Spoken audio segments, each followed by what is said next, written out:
the Commander of the 4th Infantry Division, and Commander Joint Task Force Diamond, our Presiding General Officer, Major General Jose Maria R. Cuerpo II, Philippine Army.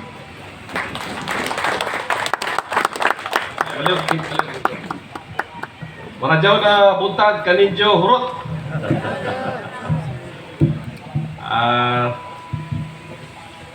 Kaina nag-recognize na and acknowledge na yung atong immediate past commander, no, sa iyang mga bisita, mga halando ng mga bisita karon diri nga naa sa atong seremonya today. Siguro kadaghana sa inyo ilabi na ning mga dili military, most of you have attended a number of change of commands already, no? Kita niyo the same process of changing commanders of the units. Pero sa mga halang doon kining seremonya kay tungod kini ang seremonya nga nagpamatuod na ang immediate past has been relieved of his responsibility and the stress that comes with it, no, sa iyang pagtrabaho. And the newly installed commander has accepted that major responsibility and the stress that also comes with it. So, atong palakpakan, no? Ang atong mga main actors, karong adlaw, Lieutenant Colonel Gerald Hale, the immediate past commander of 30th Infantry Battalion, and the newly installed commander, Lieutenant Colonel Albert Batenga, sa 30th Infantry Battalion. Ako pong i-acknowledge ang mga strong supporters, silently supporting their husbands, na adiri ang wife ni Lieutenant Colonel Batenga, si Evelyn. Sorry. Joyce pala. Sorry, Joyce. Pasensya na, upat na akong bata. Miss Joyce Batenga. Ma'am, thank you kayo. Atong palakpakan ang ever supportive wife of Colonel Batenga and the wife of the immediate commander of 30th Infantry Battalion, Miss Evelyn, no? Together with their children. Ma'am, thank you for supporting your husband during his incumbency sa 30th Infantry Battalion. May I also acknowledge some of the visitors. Dili man ni kamutanan importante sa atong halangdon nga immediate past commander. But kung akong isa-isahon balik ang mga pangalan, manakit na ang Indio Kamot, manakit na po ang ako siki sa pagtindog diri. So gamayon ko na ang uban. Ang uban na acknowledge na, but I will acknowledge you in general. May I first acknowledge, unahon ko ang amahan sa munisipyo kung diin asa natungkod ang 30th Infantry Battalion. Ang atong gracious host diri sa Barangay Mahanob, Higakit, Surigao del Norte. Ang Mayor of Higakit, Honorable Chandro Bonite. Sir, for your information, siguro basig wa pa ka na tao at the time nung nag-report me diri, 1990, basig wa pa ka na tao, ana tao na. Unoy mo edad?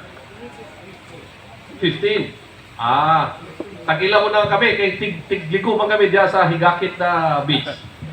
Tagkita naman siguro minimo din eh. But, this was my first unit assignment din eh. Bravo Company. Barangay Mahanob. Higakit. Usa very memorable ang place. Kanina nagtuyok mi sa atong Assistant Division Commander. Aniya karon si Brigadier General Dodoy Yekla. He was also a former member of Bravo Company 58 Infantry Battalion nga diripot, no? Diripot ko yung battalion na ang among company sa una. So kanina nung pagbiyahe namo from the headquarters of 901st, which was our battalion headquarters also, abang biyahe ni flood of memories, no?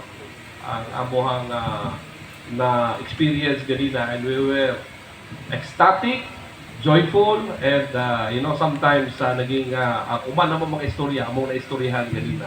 Nagbalik ang memory sa amuhang nakita gani.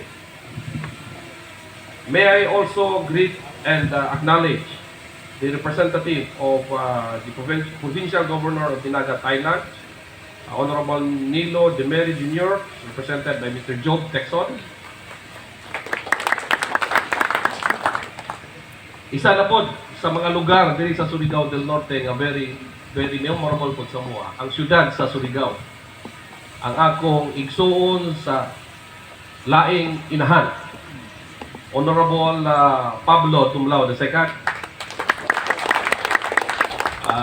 Kami ni Bro Dumlao, pag kami mag-uban-uban, na-istorya po na ako sa iya ang among memories diya sa Surigao po.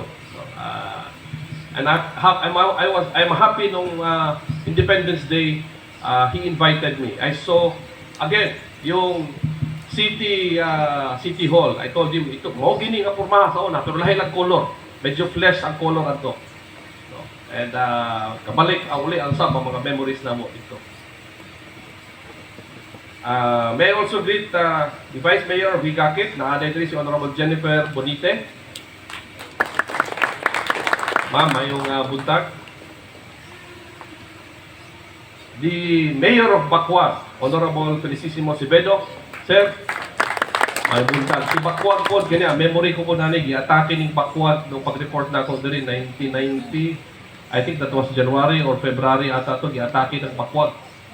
And then nag-checkpoint diya sa may, ano din? Sa itong lugar? Kampo Bacuag. Tama, Kampo Bacuag. So, and ga-operate po ko diya sa inyong lugar, Mayor, na ay naghamoy caves diya sa taas, sa una. So, nag-caves diya sa taas. Another place na very, very memorable, ang season. Honorable Carissa Pitalbero Paronya. Ma'am, thank you for coming. Dugay po ako na assign sa Bijabid. Nag-detachment commander po dito sa Bijabid. Bijabid. Bijabid na ang tawag. And on that place also, na-experience na ko nga gidagan ko sa hospital kay niabot ang 42 ang akohang temperature kay giatake ko og malaria sa unang panahon. No? Ala diya sa Bijabid. Mag-operate mi diya, labang mi diri sa mainit, Bijabid, labang po paingon dito sa Ima, paingon na sa Sukaylang, ano mga lugar, una. Mating, ito, Mario Sip.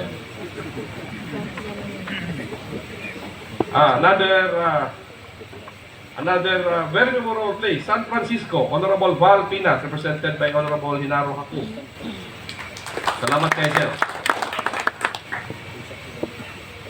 The Mayor of Claver, Honorable Georgia Duquianque, represented by Attorney Carlo Rinaldo Lozada Jr.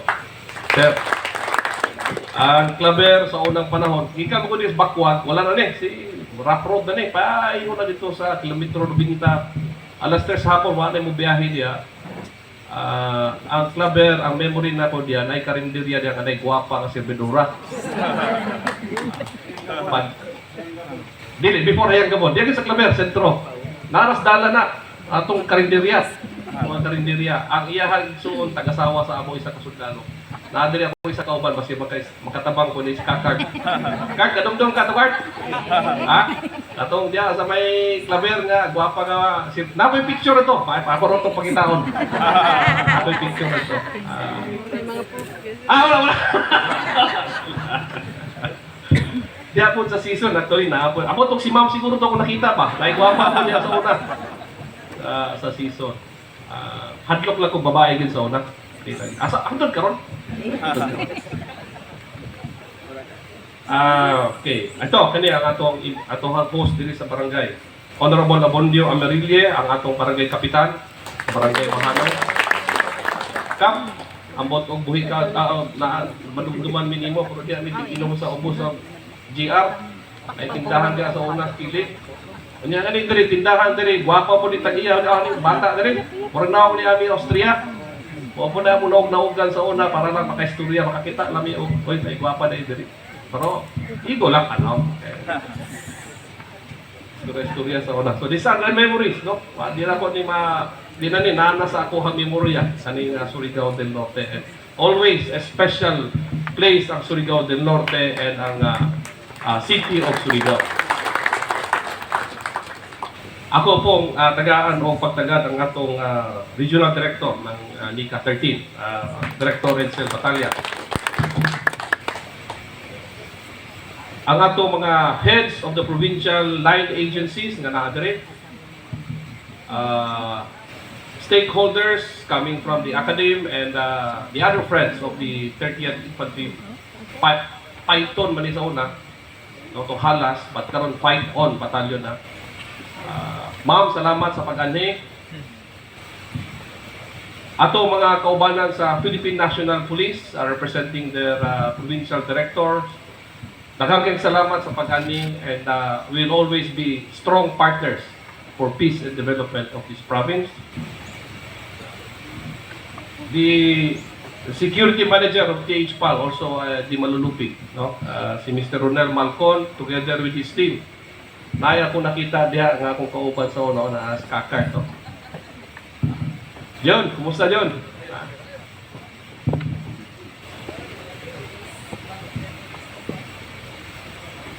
Atong Assistant Division Commander, si Brigadier General Dodoy Yekla.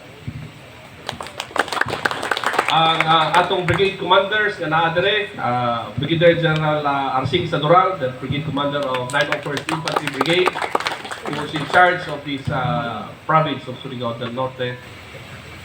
Our brigade commander of 402nd Infantry Brigade, Brigadier General Oreo. The deputy of 901st Infantry Brigade, Colonel Rosuelio. May I ask the battalion commanders, please stand to be recognized. These are the battalion commanders of different battalions within 14th Infantry Division, not specifically here in Surigao del Norte, but all around the areas of 14th Infantry Division. May I ask also, please sit down, the staffs coming from the division.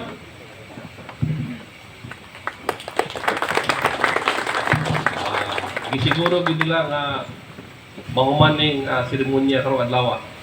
Maraming salamat, please sit down. We also have Colonel Lakbay, the Tong Commander of Tong 10, our Air Force partner. Atong mga amigo, amiga, friends from the media nga niya diri, madyong buntag kaninyo, ang atong pamilya and the members of 30th Infantry Battalion. Sila diri pikas. Mayong buntag kanatong tanan. Karong adlaw masaksihan nato ang pagbalampuson nga change of command ceremony of 30th Infantry Battalion. The change of command, as I said a while ago, is part of the traditional military customs, a time-honored tradition that embodies the values and legacy of our service. Kahagapon, dito po mi sa 23rd Infantry Battalion sa Agusan del Norte, because also there we also had our change of command ceremony, 23rd Infantry Battalion. As they say, change in leadership not only signifies the passing of the torch from one commander to another, but also symbolizes the dynamism and professionalism of the military organization, especially of the Philippine Army. To our immediate past commander, Lieutenant Colonel Gerald Hale, your leadership was tested as the unit's battalion commander, with your AOR being one of the most challenging areas here in the command. But despite that, you greatly contributed to the successful accomplishments of the command's mission. A while back, we heard some of the highlights of the accomplishments of Lieutenant Colonel Hale. Ma-share ko lang po, okay, because the front that he was confronting was also the front that we were confronting then in the 1990s. in 1994, yung Front Committee 16 was already dissolved, no, at that time. And the counter-terrorism, counter-insurgency here, medyo nag-laylo. And the one taking care of the Surigao del Norte then, kay Gibalhin man me, dito na may Agusan Sur, Gibalhin, nabilin diri was a company and the Philippine National Police. But somewhere in time, no, nagbalik usab ang Front Committee 16. But we are lucky and we are blessed that we had commanders from 30th Infantry Battalion and the commanders of 901st Infantry Brigade who came back, and now we are enjoying the fruits of their labor. Kita nato ang Surigao del Norte has been declared a stable internal peace and security province. Palakpakan na to. Si Colonel Hale is one of those contributors for such. With the declaration of Surigao del Norte as an insurgency-free province, the neutralization of a top communist leader, Juanita Leison, alias Kikay, the Secretary and Finance Officer of the NPA Sub-Regional Committee Northland, NEMRC, marks a significant blow to the communist group in Surigao del Norte and the entire Eastern Mindanao Command's joint operational area, making the province of Surigao del Norte a stable internal peace and security, or SIPS, notwithstanding the extensive area being addressed by the units in its area of operation. Lieutenant General Hale has led the unit successfully in maintaining and sustaining the peace and order situation within the unit's AOR, thereby preventing the communist, terrorists, and other lawless groups from conducting atrocities.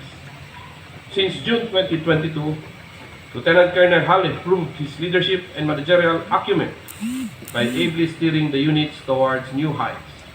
The battalion accomplishments during his 2 years stint speak for itself, where several key leaders and members of the CTG have surrendered and have lost their firepower during his stint. Kanina sa iyang speech, he asked forgiveness for those who suffered the wrath of a commander when you do not toe the line. No. Ganun talaga yan. No? Nanagin na siya sa, for those who do not understand the organization, ang among organization is a mission fueled, mission accomplishment fueled organization. And because of that, commanders has a focused line where he follows it so that he can accomplish the mission. Sometimes na ay mga kauban nato nga who sometimes will stray along that line, mo na iyang gisulti ganina. For those who suffered that, he asked his apology, and it's not personal. Let me also, in my behalf, as the father of the 14th Infantry Division, ask also for your understanding why a commander should do that to us. No? Because that is how commander focus his energy in accomplishing his mission. And Albert has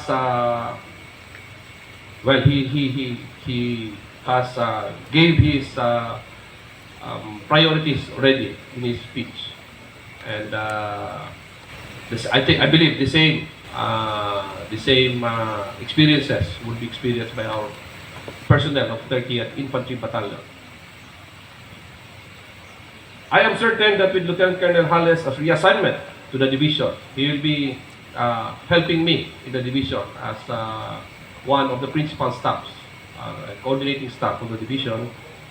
He will be carrying with him his valuable experiences and many excellent lessons that will be useful in his succeeding designation and on his continuous promotion in the military rank. Yung lagi nimo, the battalion commandership is just next to your company commandership. Doon na po ang brigade commandership. Just do your job.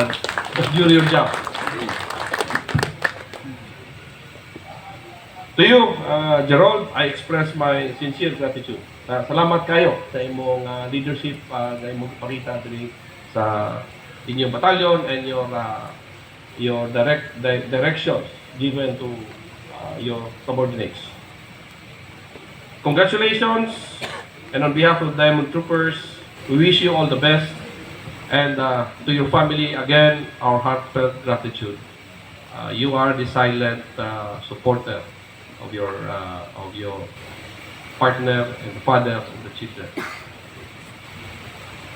At this point, I would like to introduce also a very able and competent classmate officer of the Lieutenant Colonel Hale, Lieutenant Colonel Albert Batenga, the newly installed commander of the Fight On Troopers. Atong pakpakan balik si Lieutenant Colonel Batenga. I believe you are starting on your right path. No? Ganina, nagsulti ka that commandership is still stewardship. And I also believe in that type of leadership. Your challenge, as I said, also kahapon kay Lieutenant Colonel Baluran, is how you are able to communicate this simply to your troops so that they will also own your objective and your vision for the battalion. With this experience as a former commanding officer of 4th Military Intelligence Battalion, the Assistant Chief of the Internal Security Operations Division of OJ3, of the General Headquarters, and as Deputy G3 of 4ID, I know that you can make a difference here. To Lieutenant Colonel Batenga, I am certain that your skills and expertise and experiences will be useful in the days ahead.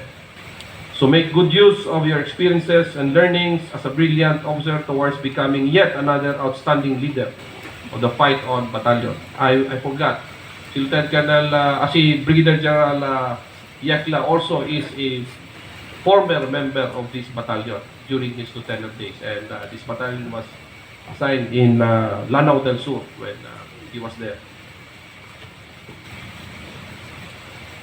I want you to go the extra mile to understand and master your new area of operations and innovate unit TDPs. I trust that you will further develop, enhance, and sustain the culture of excellence that you vigorously advocate, as well as improve the socio-economic and developmental issues faced by the people in this region. Sa atong mga miyembro sa Fight On Battalion, ako dako nang nagpasalamat kaninyo sa inyong suporta o kooperasyon sa inyong paabot sa inyong kaning Commander Lieutenant Colonel Hale, and I ask you again through the guidance also of your battalion Sergeant Major, si Master Sergeant Corise, that you would also extend the same or even more energy to your new Commander, Lieutenant Colonel Albert Batenga. With that, to both of you, my best wishes and warmest congratulations once again to the members of the 30th Infantry Battalion, their visitors, ang atong pamilya, mga dependents, maayong buntag, maradyaw nga buntag kanatong tanan.